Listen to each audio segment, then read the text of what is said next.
السلام علیکم عزیز ناظرین، بسم اللہ الرحمن الرحیم۔ ناظرین، سمسن ایک عیسائی نہیں بلکہ اہل کتاب کا وہ شخص تھا جسے خدا نے ایک بڑے مقصد کے لیے چنا۔ وہ اتنا طاقتور تھا کہ اکیلا ہزاروں دشمنوں کو ہلاک کر دیتا تھا، لیکن اس کی طاقت کا راز کیا تھا اور کیسے ایک عورت کی محبت نے اسے برباد کر دیا؟ آئیں آج ہم سمسن کی کہانی سنتے ہیں۔ سمسن جسے خدا نے ایک بڑے مقصد کے لیے چنا تھا، ایک ایسا انسان جو تنہا ہزاروں انسانوں کو قتل کر دینے کی صلاحیت کا مالک تھا۔ اس کے پاس اتنی طاقت کہاں سے آئی؟ اس کی طاقت کا راز کیا تھا؟ لیکن ایک عورت کی محبت نے اسے کیسے تباہ کر دیا؟ آج ہم اس ویڈیو میں بنی اسرائیل کے سب سے طاقتور ترین شخص سمسن کے متعلق جانیں گے۔ حضرت موسیٰ علیہ السلام کے اس دنیا سے پردہ فرمانے کے بعد قوم بنی اسرائیل میں رفتہ رفتہ سرکشی، بدفعلی اور بت پرست پھر سے عام ہونے لگی۔ لہٰذا بطور سزا اللہ نے قوم عمالقہ کو بنی اسرائیل پر مسلط کر دیا۔ اس قوم نے بنی اسرائیل پر حملہ کر کے ان کے شہر اور علاقے چھین لیے اور ان لوگوں کو گرفتار کر لیا اور طرح طرح کی ظلم ڈھانے لگے۔ ایسے حالات میں قوم بنی اسرائیل میں ایک لڑکا پیدا ہوا جس کا نام سمسن رکھا گیا۔ سمسن قبیلہ دانیال کی نسل سے تھا، جو بنی اسرائیل کے 12 قبیلوں میں سے ایک تھا۔ روایتوں کے مطابق سمسن کی پیدائش سے قبل اس کی ماں نے خدا سے یہ دعا مانگی تھی کہ اگر اس کے گھر میں لڑکا پیدا ہوا تو وہ اسے شراب اور دیگر برائیوں سے دور رکھے گی۔ اس کے علاوہ سمسن کی پیدائش کے بعد کبھی اس کے بال نہ کٹوائے گی۔ سمسن آہستہ آہستہ جب بڑا ہوا تو دوسرے لڑکوں کی نسبت جسمانی طور پر بہت زیادہ طاقتور تھا، اتنا طاقتور کہ ایک مرتبہ جنگل سے گزرتے ہوئے سمسن کا سامنا ایک شیر سے ہو گیا۔ سمسن نے اس شیر کو بکری کے بچے کی طرح چیر ڈالا۔ اس واقعے سے خدا سمسن کو یقین دلوانا چاہتا تھا کہ وہ کسی بڑے مقصد کے لیے چنا گیا ہے۔ سمسن جان گیا تھا کہ اس کی غیر معمولی طاقت خدا کی طرف سے ہے۔ جب سمسن جوان ہوا تو اسے خواہش ہوئی کہ وہ قوم عمالقہ کے شہر کو دیکھے، لہذا اس نے اپنی بستی کو چھوڑ کر قوم عمالقہ کا شہر دیکھنے روانہ ہوا۔ وہاں سمسن کی ملاقات کتیمنا نامی ایک لڑکی سے ہوئی۔ یہ دونوں آپس میں محبت کرنے لگے۔ اپنے خاندانی جھگڑوں کے باوجود ان دونوں نے ایک ہونے کا فیصلہ کیا، لیکن اس شادی کے دوران سمسن اپنی شادی میں آئے یعنی قوم عمالقہ کے چند لوگوں سے ایک شرط ہار بیٹھا۔ اب یہ طے ہوا کہ جب تک سمسن شرط میں ہاری گئی رقم یعنی 30 کپڑوں کے تھان نہ لوٹا دے گا، اس کی بیوی کتیمنا قوم عمالقہ کے پاس ہی رہے گی۔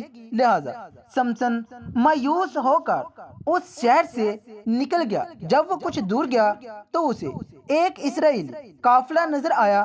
اس نے اس قافلے میں موجود 30 آدمیوں کے مال و اسباب کو لوٹ لیا اور شرط میں ہاری گئی رقم چکانے واپس گیا۔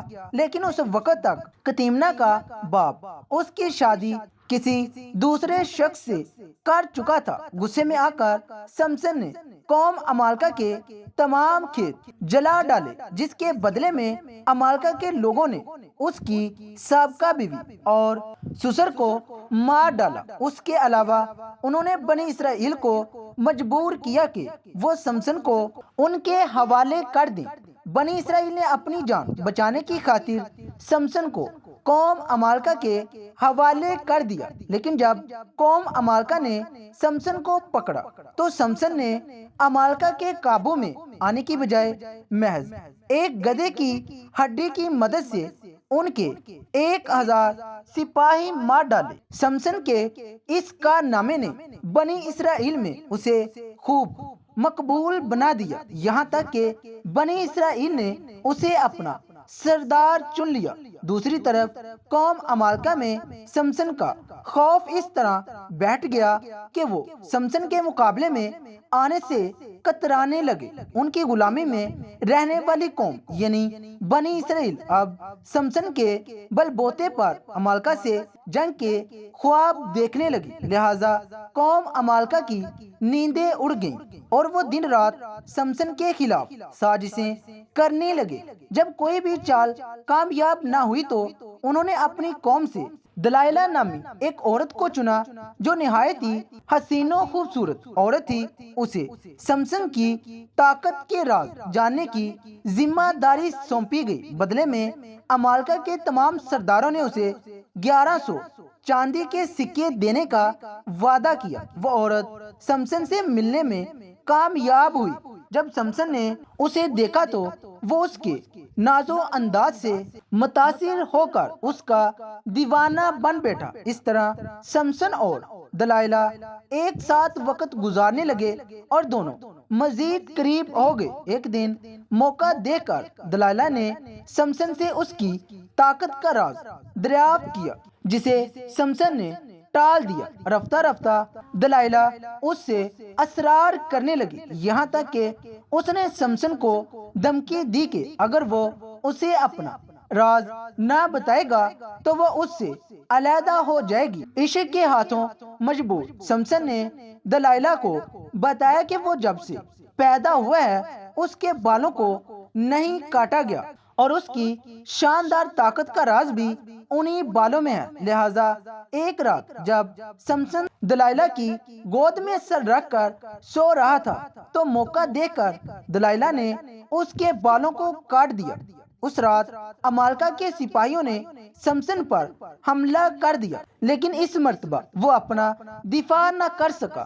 عمالقہ نے سمسن کو گرفتار کر کے اس کے ساتھ انتہائی ذلت آمیز سلوک کیا۔